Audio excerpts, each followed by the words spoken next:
আমি ওর ভাবি হই না। বলেন মা।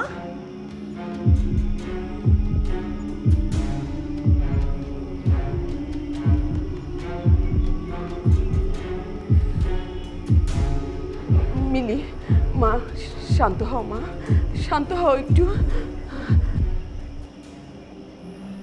না, আপনি বলেন আমি কি ওর ভাবি হই?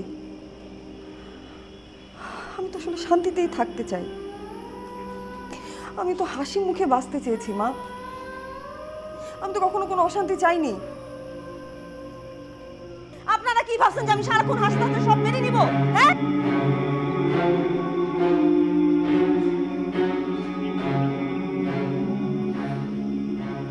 কি হই আমি? তোর ভাবি হই? মিলি, মিলি একটু শান্ত হও। দেখো দেখো, একটু শান্ত হও। টিয়া ভয় পাচ্ছে, ও কান্না করছে। একটু থামো মা। কেন শান্ত হব আমি? আপনি বলুন মা। আমি তোর ভাবি হই না। ভাবি হই আমি ওর সম্পর্কে? আপনি না বিয়ে দিয়েছেন আমাদের। আমি